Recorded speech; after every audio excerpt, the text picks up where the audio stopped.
Il existe une controverse considérable au sujet des observations de fantômes et de ce qu'elles représentent réellement. Alors que certains pensent que les fantômes sont des esprits humains errant sur Terre, d'autres pensent qu'il s'agit de forces spirituelles opérant dans le royaume terrestre.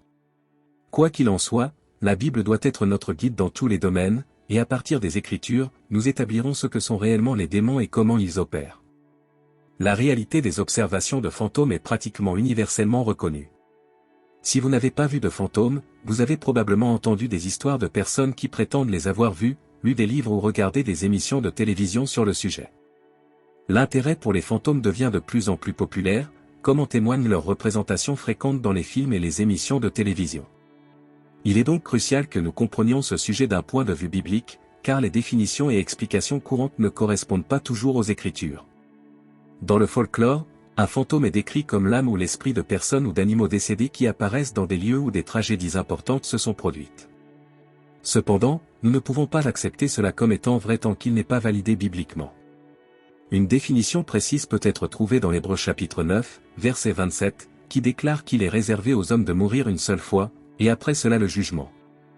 Par conséquent, une personne n'a pas la possibilité de revenir et de hanter les vivants après sa mort. Ecclésiaste chapitre 12, verset 7, renforce ce concept en déclarant que la poussière retourne à la terre telle qu'elle était, et que l'esprit retourne à Dieu qui l'a donné. Les gens n'errent pas après la mort, ils sont immédiatement en présence de Dieu. Nous pouvons donc conclure que, selon la Bible, les fantômes ne sont pas les âmes des défunts, mais plutôt des démons qui ont appris à imiter les gens. Il est essentiel de ne pas se laisser tromper par de fausses interprétations. Il y a une précision importante à apporter, les fantômes ne restent pas sur terre et n'ont pas le pouvoir de se venger. De plus, le diable n'a pas le pouvoir de ressusciter des frères et sœurs morts.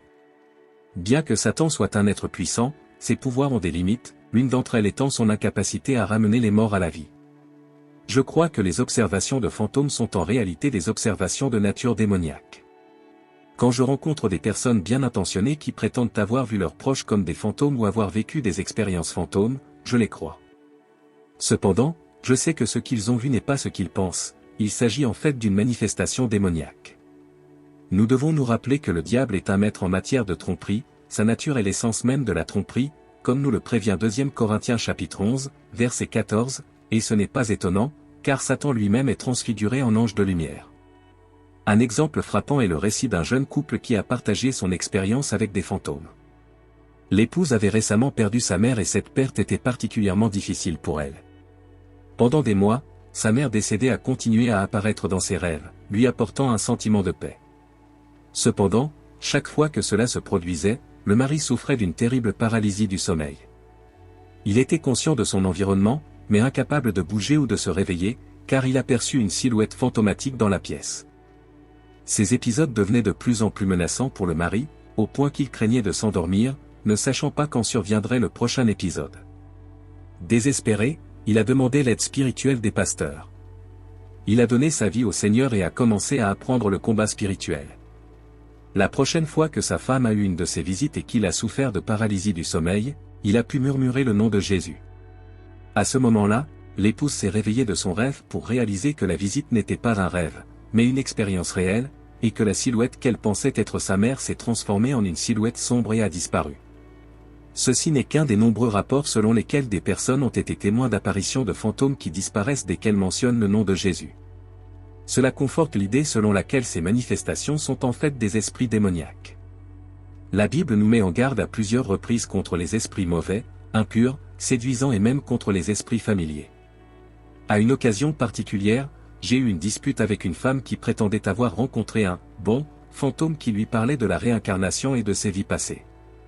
Elle commença à avoir des souvenirs d'un village français d'une vie passée et s'y rendit, trouvant des détails correspondant à ses souvenirs. Cependant, je lui ai expliqué que le christianisme ne croit pas à la réincarnation et que la Bible ne mentionne pas un tel concept. J'ai suggéré que la mémoire du village français aurait pu être instillée par le fantôme que j'appelais un esprit impur. La Bible mentionne l'idée d'esprits impurs, il est donc possible que sa rencontre ait eu lieu avec un esprit associé à une personne qui vivait dans ce village français au XIXe siècle, ce qui pourrait expliquer ses souvenirs. La présence d'esprits impurs, également appelés démons, sur Terre est une réalité depuis des siècles, comme en témoignent plusieurs récits de la Bible. Ces entités malveillantes parcouraient le royaume terrestre à la recherche d'endroits où vivre et exercer leur influence. le Nouveau Testament nous fournit plusieurs exemples de Jésus et de ses disciples chassant les démons des individus possédés ou tourmentés par ces mauvais esprits. Ces rencontres constituent une preuve indéniable de l'existence d'esprits impurs. Par exemple, dans Marc chapitre 5, versets 1 à 20, nous lisons l'histoire d'un homme possédé par un démon dans la région de Gadara qui a été libéré d'une légion d'esprits impurs par Jésus. Un autre exemple se trouve dans Actes chapitre 16, versets 16 à 18, une esclave clairvoyante possédée par un esprit de divination a été libérée de l'influence de cet esprit impur par l'apôtre Paul, qui a ordonné à l'esprit de la quitter.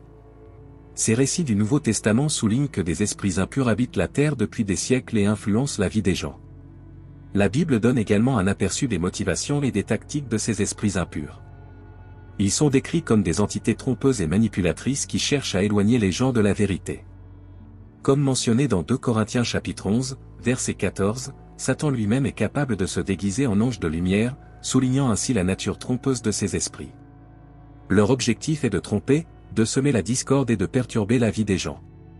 De plus, la Bible nous met en garde contre les esprits séducteurs et les esprits familiers, qui sont des types d'esprits impurs qui peuvent imiter le défunt ou donner de fausses directives. Deutéronome chapitre 18, versets 10 à 12 met spécifiquement en garde contre la consultation de ceux qui prétendent avoir des esprits familiers, car de telles pratiques sont une abomination aux yeux de Dieu. Ces esprits existent sur terre et ont même possédé et contrôlé la vie des gens. La Bible montre que ce sont les esprits impurs qui parcourent la terre, et non les esprits des morts. Dans Matthieu chapitre 12, versets 43 à 45, il est écrit que lorsqu'un esprit impur quitte un homme, celui-ci marche dans des endroits secs à la recherche de repos et n'en trouve pas, alors il décide de revenir et trouve la personne, vide, balayée et ornée, entraînant avec eux cet autre esprit plus pervers. Cela souligne le danger de ces esprits. De nos jours, nous sous-estimons souvent l'implication du diable et de son armée sur cette terre. La Bible mentionne fréquemment des personnes possédées par des esprits familiers. Les démons sont des esprits, donc lorsqu'ils possèdent une personne, cette personne agit sous l'influence de ces démons et est considérée comme possédée par un esprit familier. Actes chapitre 16, versets 16 à 18 en rapporte un exemple, où une jeune femme possédée par un esprit de divination reconnut Paul et Silas comme serviteurs de Dieu, mais fut libérée de l'esprit lorsque Paul le lui commanda au nom de Jésus-Christ. C'était le diable en elle qui lui donnait un aperçu de la vie privée des gens, et Paul devait chasser le diable. Les fantômes ne viennent pas de Dieu, c'est pourquoi nous, en tant qu'enfants de Dieu, ne devrions en aucun cas nous associer à eux. Il n'existe pas de fantôme amical ou de bon fantôme. Lorsqu'une personne meurt, son esprit retourne immédiatement à Dieu et n'a pas la capacité de parcourir la terre. Lorsque Jésus était sur la croix, il a dit à l'un des criminels crucifiés à côté de lui qu'il serait avec lui au paradis le jour même. Jésus faisait référence à l'âme et à l'esprit d'un homme, et non à son corps. Cela indique qu'à la mort, l'âme et l'esprit humain sont censés retourner à Dieu. Tout fantôme, quelle que soit sa forme, sa taille ou sa ressemblance, est un démon. Par conséquent, nous ne devrions jamais croire que les fantômes des humains parcourent la terre, ce sont les démons qui parcourent la terre, pas les humains. De plus, nous ne devrions pas vivre dans la peur car les démons sont réels. Oui, ils sont réels, mais ils n'ont aucun pouvoir sur nous. Un vrai croyant ne peut pas être possédé par des démons. Même dans le cas d'observation de fantômes, nous ne devrions pas avoir peur, car nous avons le nom de Jésus, et au nom de Jésus tout genou fléchira. Maintenant, unis dans la prière.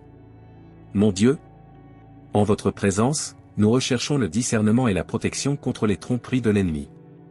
Nous reconnaissons qu'il existe des forces spirituelles maléfiques qui tentent de nous détourner de votre chemin de vérité et de lumière. Nous demandons votre sagesse et votre discernement pour reconnaître et résister à ces influences. Nous prions pour que nous puissions être fortifiés dans notre foi et notre confiance en toi, ô Seigneur. Aide-nous à comprendre qu'il n'y a aucun pouvoir dans les fantômes ou les mauvais esprits, car toi seul es souverain sur toutes choses. Nous vous faisons confiance pour nous protéger et nous guider à tout moment. Puissions-nous toujours nous souvenir de la vérité de vos Écritures, qui nous enseignent que les mauvais esprits n'ont aucun pouvoir sur vos enfants. Puissions-nous nous accrocher à ton nom, ô Jésus, sachant qu'en toi nous trouvons refuge et sécurité. Donne-nous le courage d'affronter toute peur qui pourrait surgir dans nos cœurs, sachant que tu es avec nous à tout moment. Que notre foi en toi soit inébranlable, ô Seigneur, et puissions-nous toujours avoir confiance en ton pouvoir pour nous protéger. Au nom de Jésus, Amen. Si vous avez aimé cette vidéo et y avez trouvé de la valeur, n'oubliez pas de l'aimer et de la partager avec vos amis et votre famille, n'oubliez pas de vous abonner à la chaîne. Votre aide est essentielle pour nous permettre de toucher davantage de personnes avec des messages positifs.